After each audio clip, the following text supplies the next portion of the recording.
inspired, love, unforgettable. That is how you will always live in our hearts.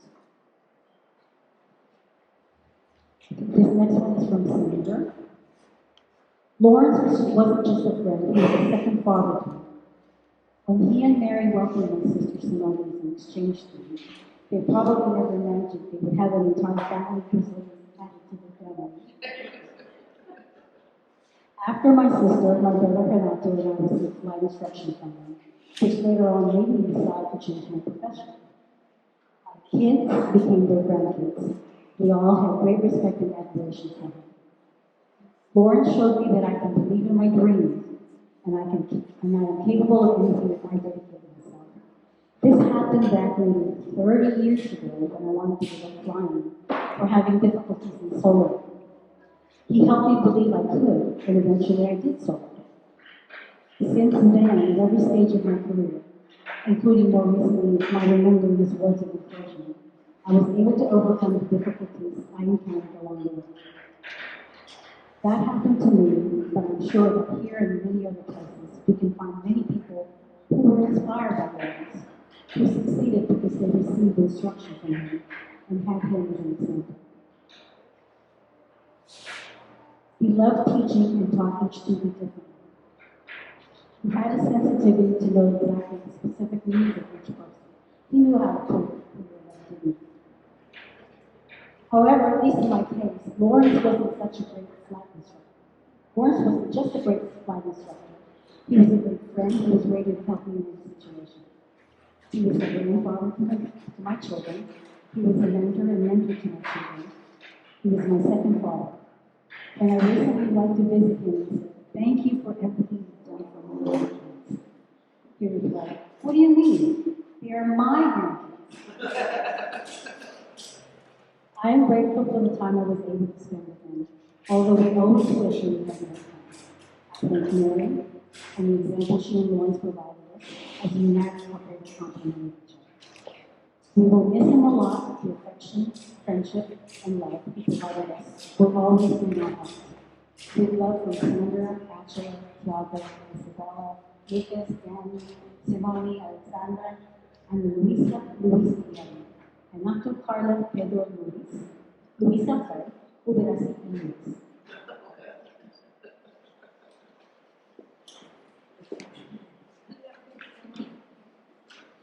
Thanks, Dr. Rose. And Mary wanted me to talk a little bit about the pictures over here on the table. So if there's a picture there that you're in, or that you like, that you want to Lawrence, feel free to just take them with you. Mary doesn't want any pictures left.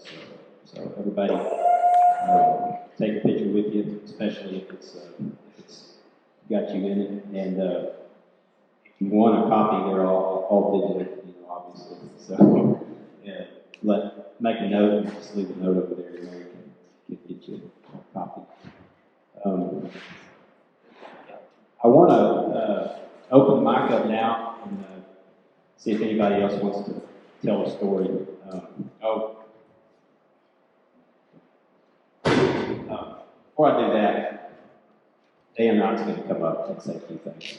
And after that, we'll open the mic up.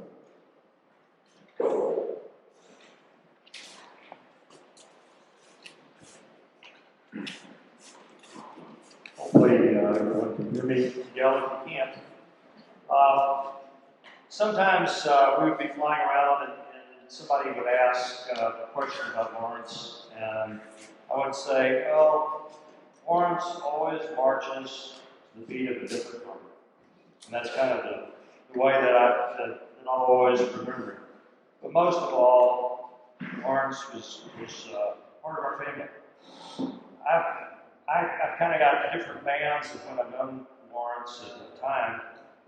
I guess the first one was from 1954 to 1966. Lawrence was a year older than I, but we were in the same grade in school.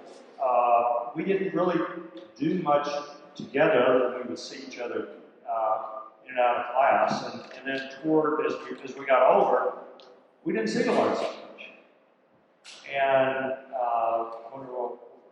where is Lawrence? Lawrence was a truant. He wasn't coming into school. And we all thought, well, you know, Lawrence is he's going to end up being a juvenile delinquent or something. But where Lawrence was coming out here. And he was, Mary, when did he start? What age was? He soloed in 66, I'm not sure. Yeah, but he was before that time, he was coming out here spending time. But none of us really knew that. So then Lawrence, we kind of went our separate ways. And the next time I ran into Lawrence was in 1979. And I was moving back, and it's a band from 79 to 22, it's 43 years. We came out, and Lawrence took me for a flight, and I told one of my classmates who all graduated with that Lawrence had flown me, and they said, my gosh, you flew with a juvenile delinquent? Because everybody thought they didn't understand what Lawrence was doing. We ended up purchasing an interest in a plane, and Lawrence became a corporate pilot, and along with Mary. So that's 43 years of knowing somebody in that forum. But Lawrence had one rule. He said, if you ever make me dress up like a corporate pilot, if you ever make me put on a tie, I quit. And so, you know, Lawrence, as everybody knows, Lawrence is Lawrence. And I want to say, you know, we just this last week had a celebration of Wright Brothers, 100 years. And Lawrence was very much instrumental in the success of the company. And being located out here in Vernon, we couldn't get to the places that we needed to as the company was growing. But Lawrence would take us on sales calls. He would bring customers in. He'd bring parts in. Like the plant shut down. We needed a part. He'd fly to Kansas City and pick it back up. It was key, and I believe, you know, very much that all the members that all made us what we are, and Lawrence was definitely part of the success factor. And I guess most of all, Lawrence is our friend. He's part of our family. And, you know, I can, you know, I mean, first of all, I always wanted to fly. I wasn't a great pilot. Y'all put up with me. But, you know, he was tremendous in regard to that. Then with our kids were sitting on his knee in the plane. They grew up.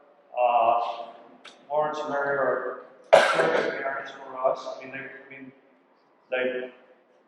they were parents. I mean, they basically helped us raise our kids. And those that y'all know that with our daughter, we had to take her to the hospital all over the United States. And I can't tell you how many flights that they flew. You know, back then they babysit Austin when we take Kelsey at the hospital. I mean, it was just phenomenal. They took my nephew Brad to the hospital, my dad to the hospital. I mean, it's just all together the things that went on. And the other thing, I guess, you know, I gotta have to admit, Lawrence was my #1 fan when I was a race car driver. He flew me for 12 years all across the United States. He went to every race, whether I did well or I crashed into the wall. And my gosh, pictures. He was my photographer. And always upbeat. I mean, I can't tell you, you know, how much that meant. Lots of trips to Colorado, lots of trips all the way around. But, you know, most of all, we're going to miss his friendship. and he was just a super guy.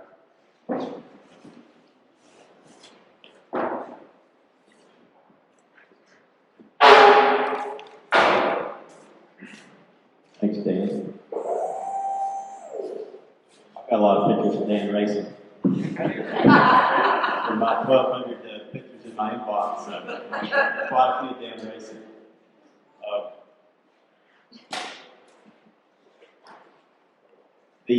So the pictures, take yours, or take them all. Don't leave it here. Anybody else have any stories they want to share? Got to take it.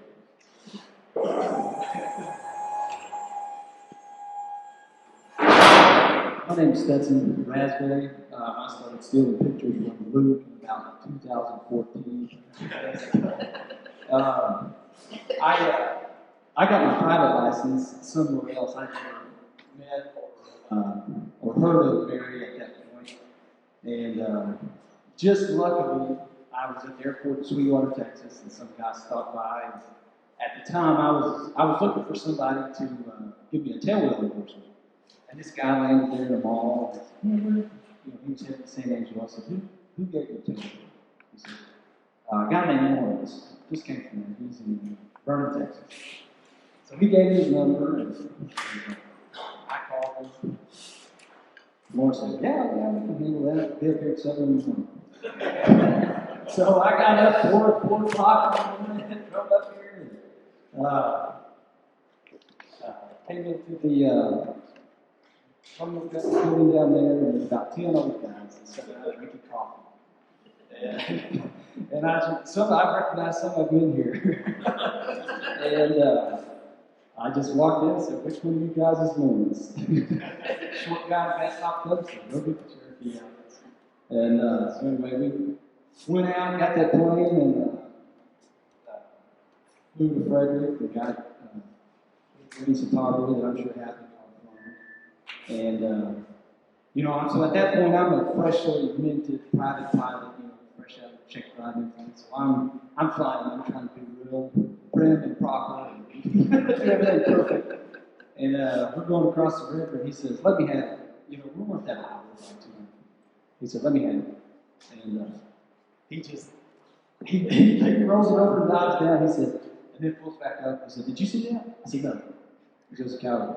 And I think that was Lawrence's way of saying, you need to chill out. You need to just relax a little bit.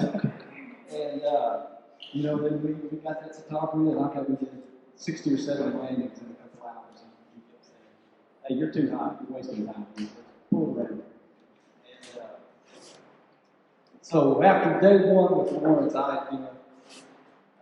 felt like this is my kind of guy. We got along really well. And, I honestly, I looked at Lawrence just like he was just like a grandfather. And I bet there's dozens of you out there that probably thought the same thing to Lawrence. Probably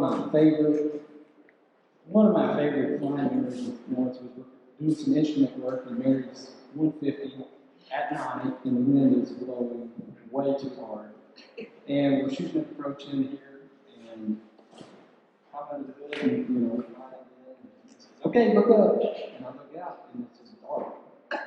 And he's giggling like a schoolgirl. He goes, "Look out your side window, the airport's over here because we're crabs so close." Coming in, and he says, "All right, get me on the ground." And then he was very instrumental, and he helped me kind of break into, found an ag plan for me to get started in, and the Cessna, several of us have talked about today, that a lot of you guys are on it. And my time here at Vernon, I wish I would have stuck around longer and got every rating I could. I didn't realize at the time how valuable Lawrence and Mary and their help and instruction, and really just treat me like I was a child, how valuable that was.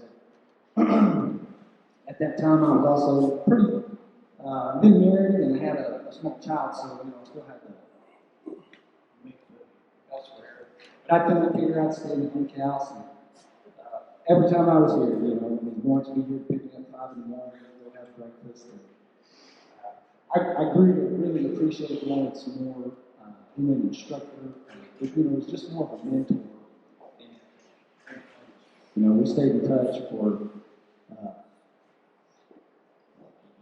the pictures. For several years, I was flooded, and just like I said, the rate of pictures slows down, but it never stops. And I just, I love him just like he's part of my own family. And, if I had half the impact on half the people that he did, then I would have lived a good life and being a good person. He was above and beyond. So.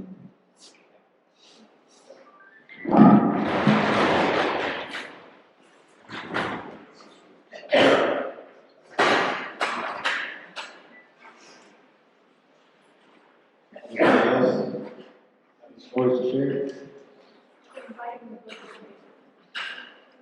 Mary says rather than having a book, if you don't want the microphone.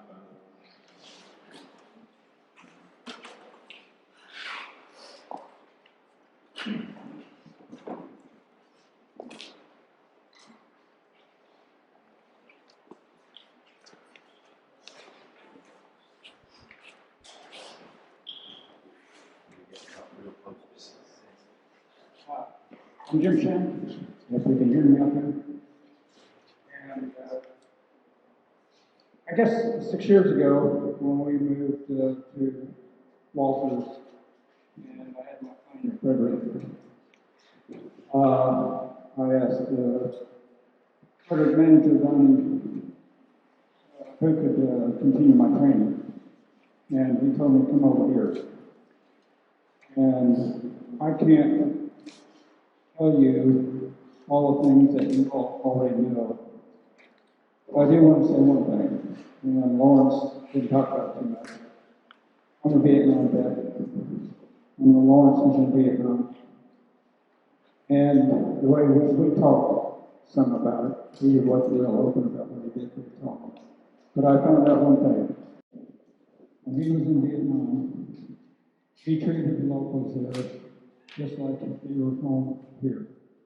He taught them the things about what he was supposed to teach, with armaments, and he told me about getting to know some of the village people in the Vietnamese, and he mentioned being in Laos. Well, we weren't supposed to be in Laos, were we? But I know this, wherever Lawrence has been, and wherever he went, he was the same person. And I honor his service, I honor him, I honor Mary, and he and Mary took a Kirby old guy that didn't really know how to fly, had some hours instruction, and got my ticket for it. You all don't know I'm a 15-year survivor of pancreatic cancer. And Carol, my wife, we've been together for 14 years.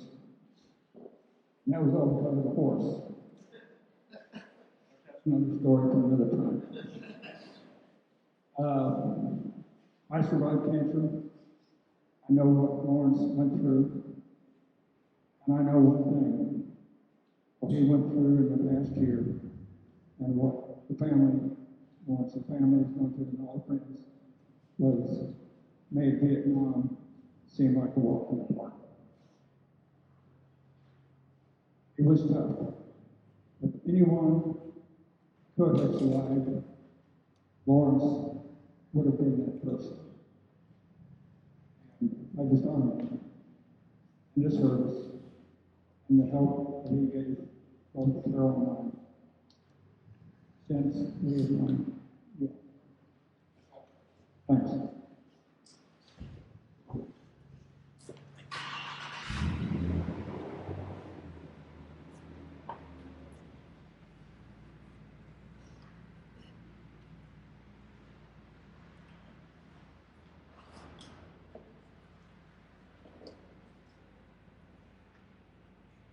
we've got time for one or two more, and then we're going to do a missing man flyover.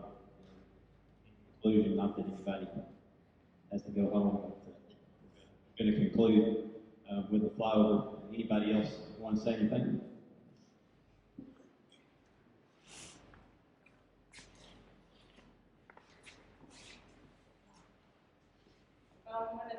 One of the gift girls, so I just wanted to say something for all of us, because I know that I think we all feel the same way.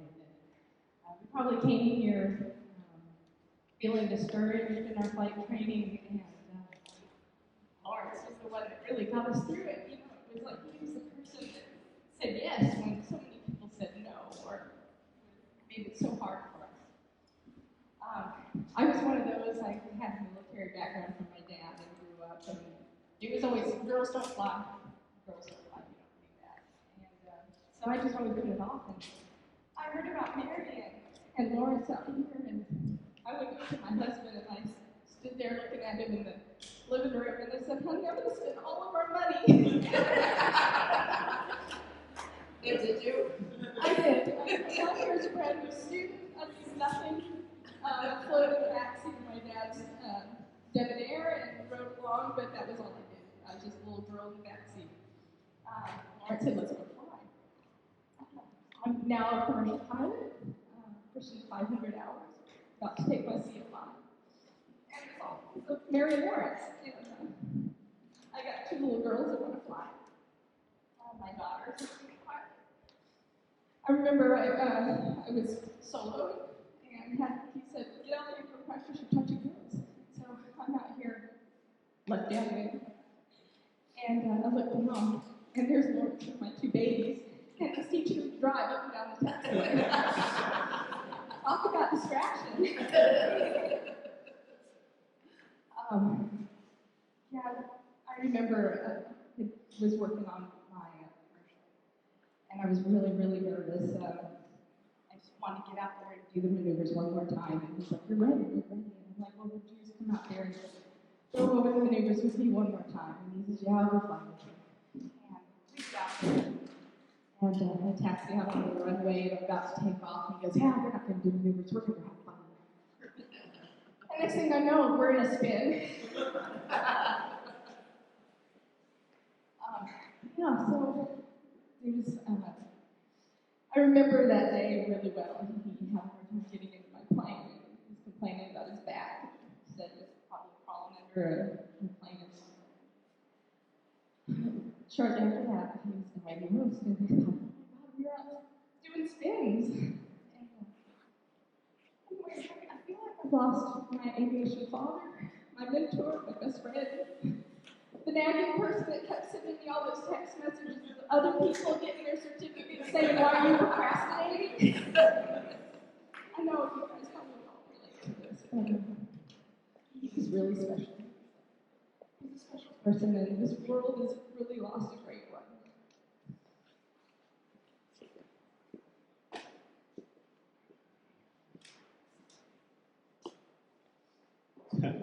Talking about Lawrence being tough, I had a real quick story. One time we flew to Oregon in a Baron, and we were flying home, and we took off out of Oregon, had a tailwind, and we had a 4.5, 5-hour flight over the Rockies, over a snowstorm at like 23,000 feet in a Baron. And the heater quit working. In the Baron, if the nose ices up, which is just iced up, and it was throwing ice off the propellers and knocking paint off the nose at 23,000 feet over the Rockies. And it was like 30 below up there, and I didn't have my coat. My coat was in the very back of the airplane. We had a turbine engine in the back of that airplane strapped down, and there was just no way to get back there. So I spent 5 hours nearly up there just freezing. Lawrence had a short sleeve shirt on. You know how he was about short sleeve shirts. He just kicked back there with his arms crossed and never acted cold. Didn't bother him one bit. While ice was slinging off the propellers, knocking paint off the nose of the Baron. He wasn't one bit nervous. I was scared to death. And we landed in Provo, Utah, and I was so cold that I got out of the airplane and I didn't know which direction to walk to get to the FBO to try to warm up. And it just didn't faze him. I mean, he knew exactly where he was at. 100% alert for you. Way older than I was.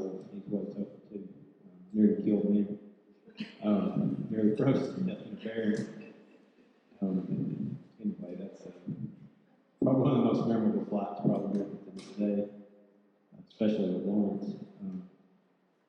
Anybody else have anything?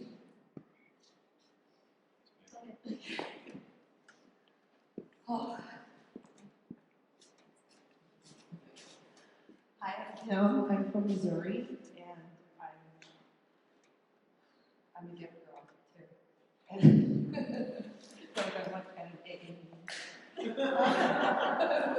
have addiction.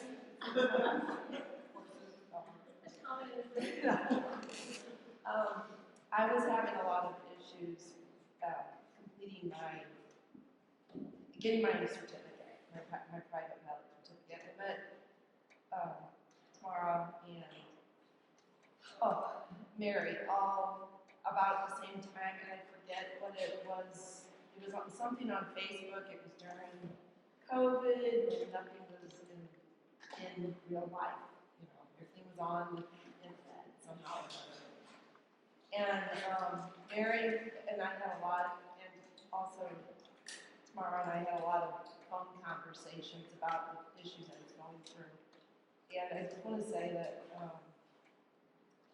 they both invited me to come to Gift, and I did get my certificate just a little bit before Gift, but I still came. And they had several issues with the airplanes. There was like something would happen to it, and something would happen to it, and something would happen to it during Gift. And your dad was getting run ragged, fixing airplanes. They were calling people, "Can we borrow your airplanes?" But I watched at how your team worked, the Latimer team, and I said, I want to be like that. I want to be like that in grown up. So I'm working on that right now. But it just amazed me how much Lawrence just continued to it was like a constant, kept fixing and fixing and fixing. Just little tiny things, whatever needed to be done, just to keep the program going. So all of the gift girls got to fly, and the man did me. It is a real gift to be able to participate. I just want to say thank you. I told Lawrence I love him, and he went to me and said, "Why?" We all know why. Thank you.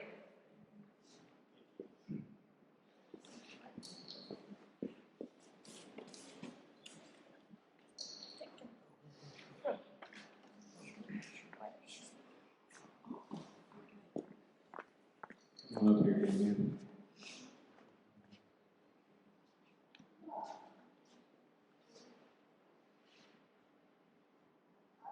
I was taking lessons, and that's how I met Lawrence.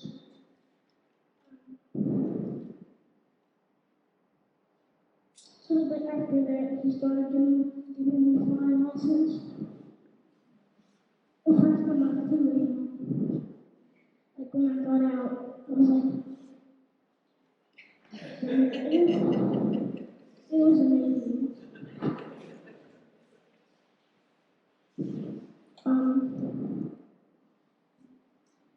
Sometimes when we're out, like, looking for deer and hogs, we saw one, and we were over it, and Lawrence was like, ooh. It went down so hard, like, everything just started floating. When we pulled up, everything just went pop.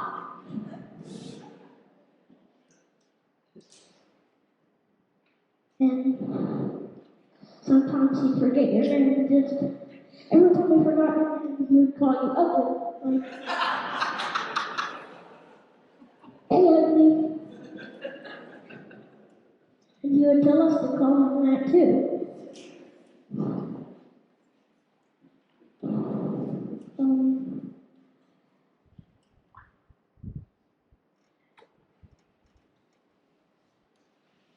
For my birthday, I came out to the airport. He said, he gave me $100 bill. And I was like, I didn't know him that well right then. We haven't been. He said, it's your birthday, isn't it? But,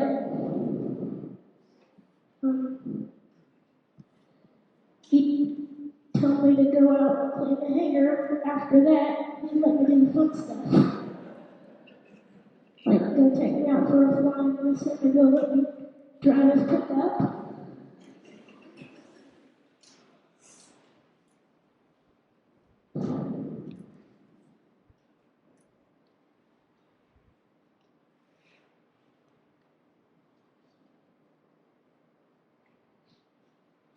He was like my grandpa. He was amazing.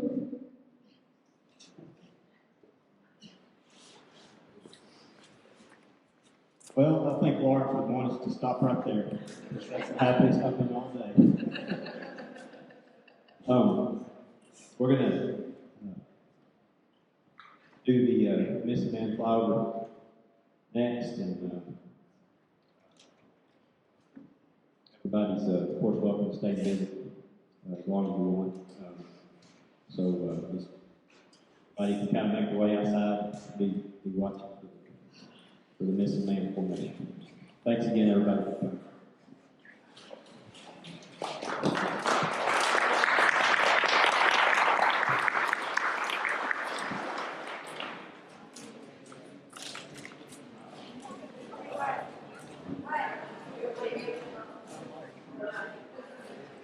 Why?